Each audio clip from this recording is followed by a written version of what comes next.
Hey. Hello, everybody. It's Mary Lynn Harris of Hard at Work, and I'm doing this podcast series about how to create an impactful legacy for your business. So the reason why I started the podcast series is because it's really about promoting kindness and all the other issues about workplace culture in the workplace. So that's what I'm doing. And today I have with me Andrea Breidenbach. Did I pronounce that right? Pretty good. Pretty good. And she's a cultural person, but I'm going to let her tell you more about herself rather than me explaining it all to you. So anyway, welcome, Andrea, and so glad to have you on my call today. And we are working on Monday, the holiday weekend. So anyway, so Andrea, tell everybody how you got started in doing your work. Absolutely. So, Marilyn, it started for me connecting basically my own personal dots over my whole career.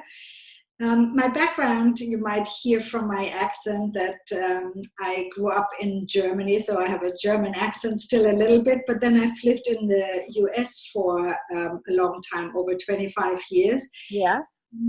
I started studying in San Francisco. I have a bachelor and a master's in international business and international management. Mm-hmm. And sort of got stuck in Silicon Valley working for a number of the tech companies. And because of my foreign background, I always wanted to work on the international side. So whatever role I took on, I asked about becoming part of the international group. And I either worked with Latin America or intercontinental operations, which also included some Asian areas, or with Europe, which is my expertise, if you will. And because of all of this, I've gone back and forth a multitude of times. I've actually had 7 international relocations, living and working in other countries. I've worked in Germany again. I've worked in England and London for Cisco. I've worked in Spain for a number of years. I worked across Europe, and I've also worked in Mexico and with Latin America for quite a while. So that's kind of what got this whole thing started, but always working in corporate sales-related roles, either with resellers, building up the reseller channel, working with strategic alliances, etc. In my last corporate job, I was actually in Europe. I was in Spain at the time. When that part ended, I decided I want to get out of the corporate world and do something else, as many people do. Yeah. And I decided to start teaching. I taught at an American college in southern Spain. And while I was doing that, I was also developing my own self with coursework in the intercultural field. And I've taken on courses both in live training in the UK, in Germany, as well as in Spain. And I've gone to Portland back and forth. And so I now have what I'm doing is cross-cultural training for large organizations. And it could be either in relocations when executives move abroad. It could be working with multinational teams. It could be integration work after a merger and those type of things. Yeah. So long story short, last year, I actually moved back from Europe to the US, and I've been in Silicon Valley about a year and a half again. Yeah. Wow. Yeah. That's quite a story, quite a life. Yes, constantly. I'm sure you have lots of little secrets you could tell us about living abroad and doing what you're doing. Mm-hmm. So tell us some of the challenges or the obstacles you find companies are having with their employees, or maybe like you were saying, like moving from one country to the other. So use that question in that kind of area in your life, your business. Sure. So most of the people that I deal with, of course, already professionals, which means they are well-read, well-informed, well-traveled.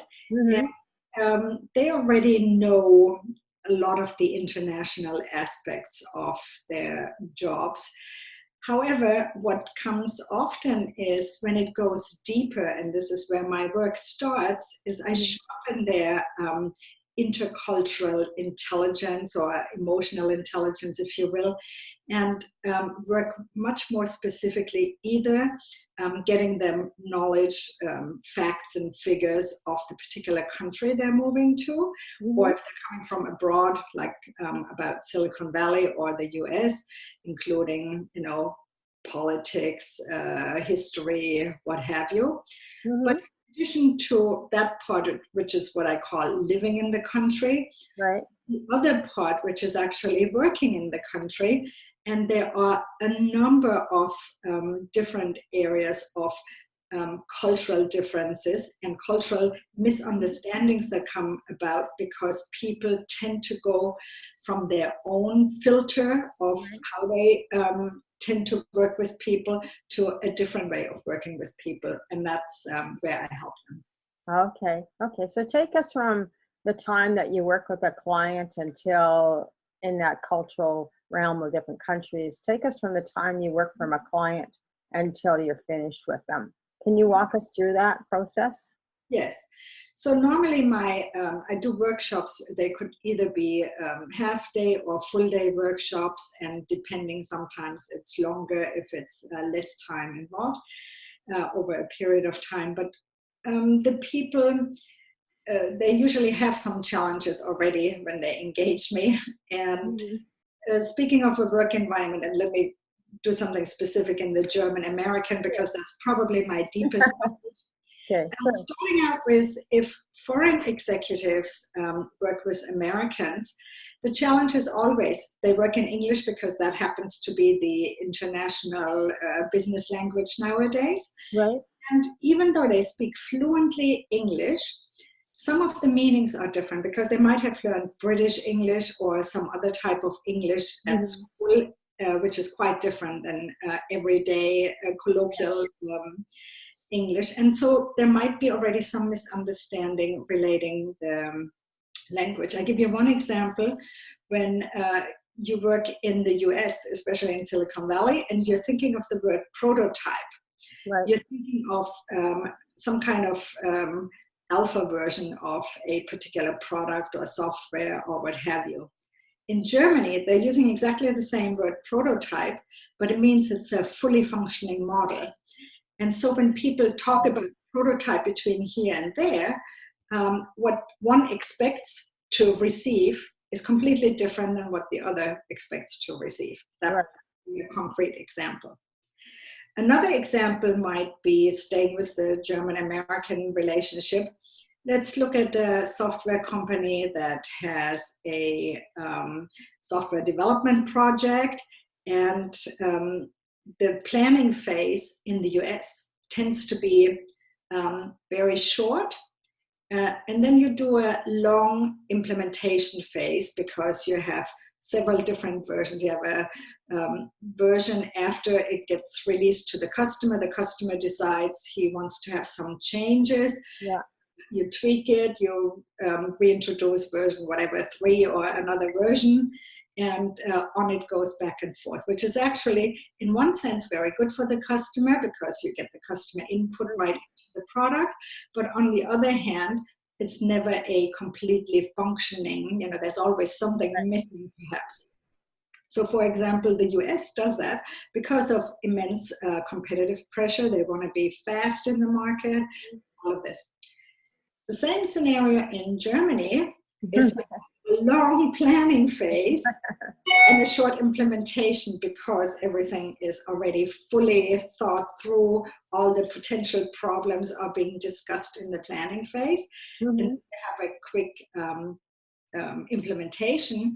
However, when the customer then wants to have any changes, that would be more cumbersome because people are going like, well, you know, this one has already all of the multiple options that you could possibly want. So why would you yet want another version? And it's less customer friendly, if you will, perhaps, user friendly. So that might be a concrete example of where these differences come about. And if the engineers involved or the product managers don't realize that in a different environment, people act differently Mm-hmm. when it comes to these misunderstandings. And that's where I'm trying to help and translate for them. Right. Yeah. As you're describing that, I was thinking you're like the facilitator you're like the middleman between the two countries and the two people that are involved in this. You're like the middleman or the Yeah, or the bridge. facilitator or the trainer within that. Bridge diplomat, trying to create that linkage between the two, Right. and kind of also make people much more aware of people may have a different way of looking at the world than your own. Right. Yeah. Because we all have our, like you said earlier, our filters of how it should be done and how we think it should look like. Yes, and that's actually so one of the challenges. Then people tend to look through their own glasses Mm-hmm. and their own values and belief system into the world, and they qualify things as being good or bad, or Right. normal or abnormal, or rational or irrational, based on how they grew up, how they have their belief system. Mm-hmm. This is why things come about. Yeah. Well, it's so good that everybody has you to rely on to help them navigate the process, whatever that is, right? Thank you. Yes. Yeah. Yes. Yeah.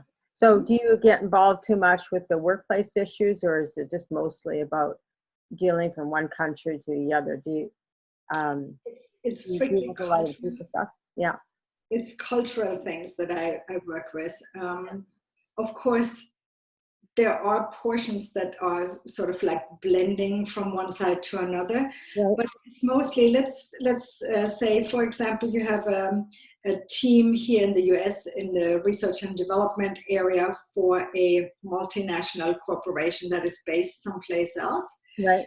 So I might have worked with some of the executives when they relocate to that facility, Yeah. but the team actually is made up of either Americans or people living in the US and not having had that opportunity.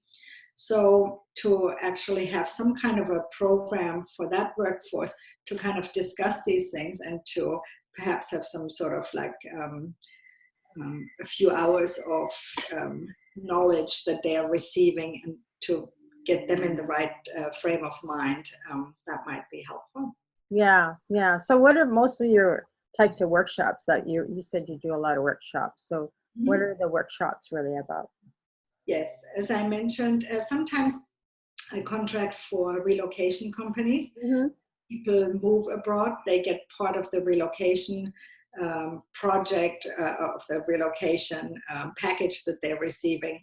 They get a number of hours that they can utilize for that. So I might work with the executive and his spouse and the children in getting them settled into the country, which would be one portion, half a day perhaps. Yeah. Another half day talking about how do you negotiate in the US? How do you manage people in the US? How do you give feedback, which is also quite different. Even, some people are more direct or more indirect. When you give feedback, it could be in a sense that, even in the States, you give direct feedback to people. When it's negative feedback, you tend to do it in that sandwich technique where, okay, say something good first, and then say something to be made, improved upon, and then have another good thing or whatever, something like that. It's a very American technique, and in Germany, perhaps you would just go straight to the point, and it's not personal. It's about the discussion or about some issue, but it's never personal, and people can, distinguish between one and the other. Versus in the States, I would say people would generally take that very personal, and therefore you're much smoother. You have a lot of these conditional things like, if you would you, could you, so your whole talk is completely different. Yeah. As you're talking, I'm going, oh, that's maybe why I'm so direct, because my mother was German, and so it's sort of like I have a little bit of German. I don't speak it, but there's an interesting story about that. But yeah, so I'm going, okay, I just go direct. And I remember my mother even said to me one day, you're just too direct. And I says, well, where did I get it from? You know, like, so I solely get what, as soon as you said that, oh, okay, light bulb. So, Yeah. see what I mean by these calls? I always find something, insights I get when I'm doing calls, even though I'm talking to you. Yeah, and when you're working or when you're building it into a multicultural team, for example, you have issues to deal with, like building trust with the team building exercises, how to sort of like, give more background or less background, depending on, what area of the world you're working with. Right. You're working predominantly perhaps with Asians versus Europeans is quite different. So those issues, also the difference between having face-to-face meetings versus perhaps virtual communications, how that's even more challenging when you have different cultures and different nationalities, and they don't have that first contact. A lot of the people outside of the US, they prefer to have some sort of a relationship first before they're doing business, and they wouldn't be trusting the other if that part is missing. So those kind of things would be part of it. Well, that's why your role is so important in that regard, is because they can rely on you to help them bridge the gap to the other side of the pond, if you will. One pond to the other, like, so for somebody like you, that would definitely bridge the gap. Yes. One other thing that I'm doing, a lot of the European startups, when they come to Silicon Valley, they have a number of these, what they call accelerator programs. So whether it's the German accelerator, or I think the Swiss have it, some other Scandinavians have it. I don't know who else, but there are quite a few of these here in the Valley. So when these companies come, they get, I would call it like a boot camp, 3 months of intensive when they're wanting to enter the US market. Yeah. And for the German accelerator, I'm a mentor, and they have mentors in different areas, paid mentors, where it means they're getting the startups getting either help, let's say, on the financial side, like how to deal with VCs, or how to collect VC funding, or how to do pitch training for sure, how to have marketing help, etc. And different people work with different areas. Expertise, and then my area would be the international part. Right. Yeah, that's so cool. So you already shared kind of the clients you work with. Who are some other clients that you would really like to have as a client? Well, I think this is something that's actually valuable for almost anybody, and right now I mostly work with the large companies. It could just as well be beneficial for medium or small size companies, because if any kind of training would be tax deductible, if they would, I give you one example. I've had a small client, or a small business owner, who has a acupuncture office in Silicon Valley. She's Chinese, and has in the past always had Chinese or Asian clients. Even though she's been in the US for a number of years, she didn't have American or other nationalities as clients or as patients. And she wanted to know more about how to deal with Americans and other nationalities on a daily basis. As her business was growing, and as she also there's been a change in the healthcare, I guess, that more of the providers would actually pay for acupuncture treatments, versus in the past that was a private thing, and therefore limited clientele, and so now that has increased. The same could be said for real estate. In the real estate market, you more and more have foreign clients, or any other business, because this is diverse. And if you haven't concretely worked with other nationalities, then that would be a good way to get a boot camp training. Yeah, you should have put together a boot camp training for all small businesses. Yes, that would be great. I've also partaking, and then your training. Yeah. I've worked a little bit also with foreign students. There's a group of Japanese students that has come to the US for a one-year study abroad program, and the organization that actually manages the transfer of the students, they engaged me to do a half-day workshop, kind of getting them settled in Silicon Valley. Right. Or not Silicon Valley, was in San Francisco, but yeah, same. Yeah, either here or over there. Yes. In transit. Yes. Okay. So what kind of couple of tips you'd like to share with everyone that you're talking about? Type of well, I think to be aware of. The basis for working with other cultures is always getting to know yourself first, getting deeper and observing how you deal with the world and how you deal with, what are your own cultural preferences. And then the next step is, how to, observe the others. But as you're observing yourself, think of, am I more of a direct or indirect communicator? Mm-hmm. Am I more of a risk taker, or do I need a lot more certainty? Yeah.